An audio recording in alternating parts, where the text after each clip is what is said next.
Okay, this is the bonus video. I already have all the components here. I just wanted to obviously show that this does go into the outer game shell.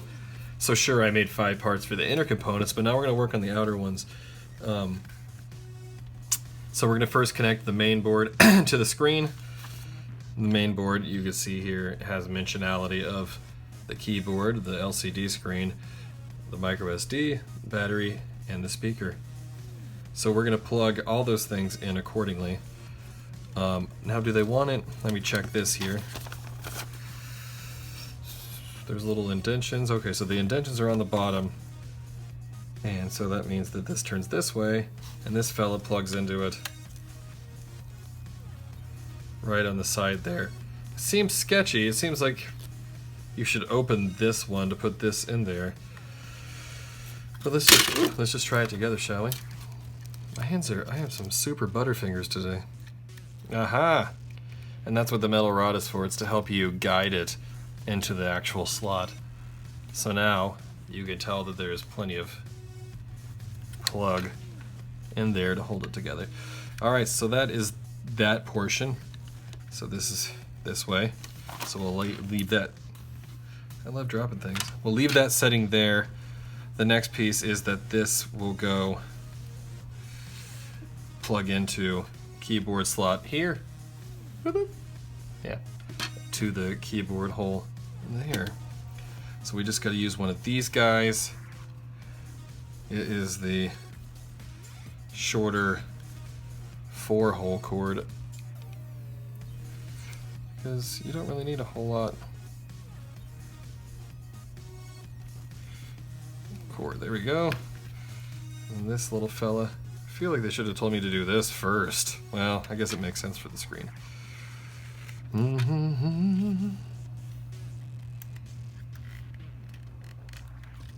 There we go, that sank in there nicely.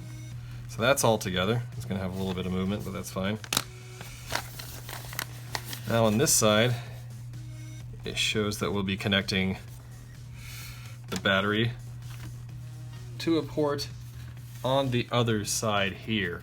That is going to be really hard for me to turn it, so I'm just going to leave it flat here as it shows there. It actually shows, if you pay attention, that we should be setting it in the slot with the speaker. But since we're going to be setting it in the base, I don't think that we should. I think we should connect that before we put it inside the shell. So we will set this behind the gamepad. And then we will take the longer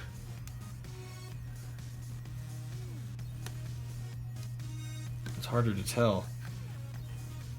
Okay, so the battery is the inside most of the two.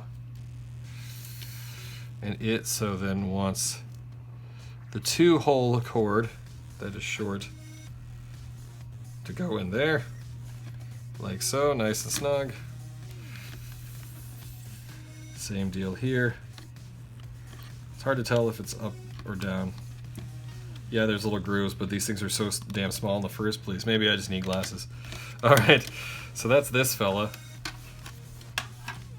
Now that all the pieces are there, now we can place them within the confines of the shell. It's kind of hard to grab it all. Maybe we should have set it in this shell. There's little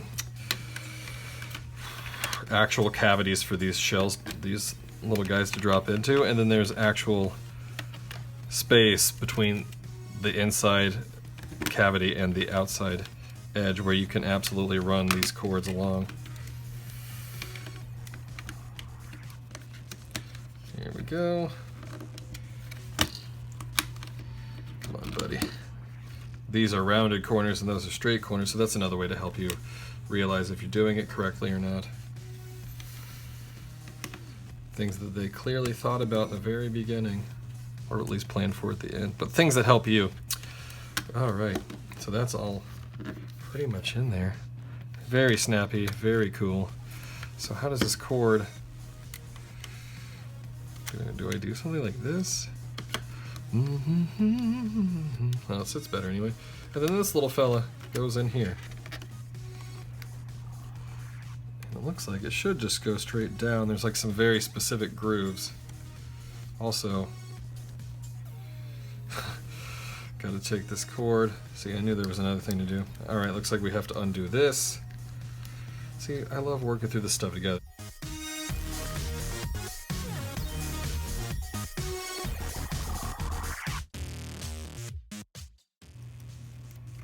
And I'll be a pro. Yes, baby. How do I get this back out? Oh, that's how I get that back out. The opening in the space, the opening space in the back is how you get that out. Okay.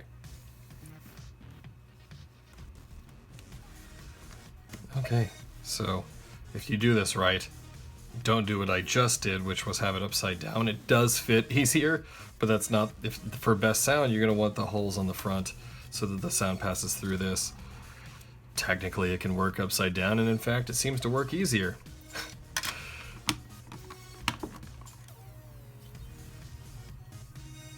And let's put the little end caps on here. So what you do is, these have a slot, and that is the and you just rotate it.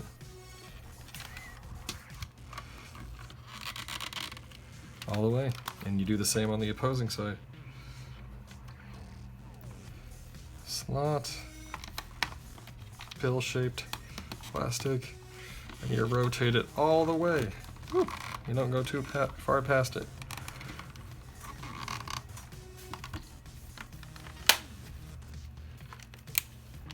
And there she be. You can see the micro USB slot. You have the power button. I can't imagine there's enough juice here to power this on right now.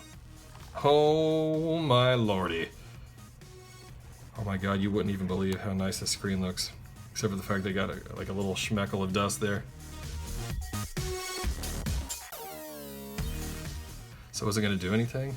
Welcome to the Clockwork Pie. For more information, visit forum.clockworkpie.com. Happy hacking!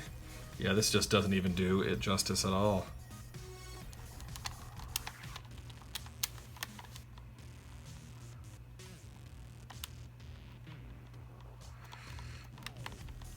It's not quite entirely responsive. It might just be my buttons. I don't know why it would be. Power off. Confirm power off. Well, there you go. That's the whole video here. I'll have another bonus video if anybody wants to see about these quasi-involved light key parts. It's a light key module. All that means is you can have a different back that's Lego based, like you see here, and this thing snaps to the back of it and adds 5 buttons to the back. So if you want to make your own homebrew games that have extra buttons, like maybe an L1 and an L2 and an R1 and an R2 and things of that nature, except it'd be this side and that side. But it would be, yeah, you could do that. And I might have a video on that as well. Probably will. Most likely will. Alright, thanks for watching. Have a good day, because you've earned it.